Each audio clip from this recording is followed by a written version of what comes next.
Hello friends, ఎలా ఉన్నారు అందరూ? ఈరోజైతే నేను మీకు ఒక చిన్న టిప్ చెప్పబోతున్నాను.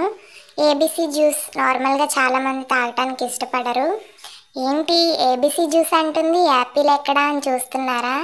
ఈరోజు ఏ ఫర్ యాపిల్ కాదు, ఏ ఫర్ అల్లం. మనం ఏ ఫర్ అల్లం వేసుకొని ఈ ఏబీసీ జ్యూస్ అనేది తాగటానికి వీలుగా చేసుకోబోతున్నాం. ఈ ఏబీసీ జ్యూస్ వల్ల అయితే చాలా బెనిఫిట్స్ ఉంటాయండి. ఎందుకంటే నేను తాగుతున్నాను కాబట్టి మీకు కూడా చెప్తున్నాను. అలాగే హెచ్బి లెవెల్స్ తగ్గిపోయిన వాళ్ళకి కూడా చాలా త్వరగా పెరిగే అవకాశాలు అయితే ఉన్నాయి. అలాగే స్కిన్ కూడా బ్రైట్గా తయారవుతుంది. నిజమండి. నేనైతే ఇప్పుడు మీ అందరి కోసం ఒక చిన్న పాట పాడాలనుకుంటున్నాను. దయచేసి ఓపిక తెచ్చుకొని వినేయండి. సరే, స్టార్ట్ చేస్తాను.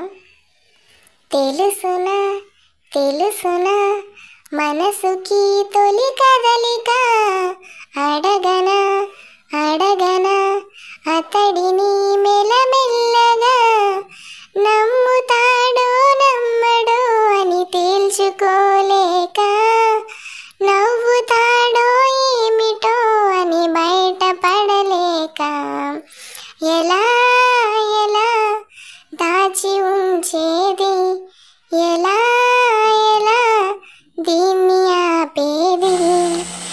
ఫ్రెండ్స్, నేనైతే సింగర్లా ఫీల్ అయ్యి ఈ సాంగ్ అయితే పాడలేదు. నేను నా 8th స్టాండర్డ్లో ఒకరి కోసం ఈ సాంగ్ అయితే పాడాను. అది ఏంటి ఎలా అనేది మీకు ఇంట్రెస్ట్ ఉంటే కమెంట్ చేయండి. నేనైతే లాంగ్ వీడియో పోస్ట్ చేస్తాను. Thank you for watching.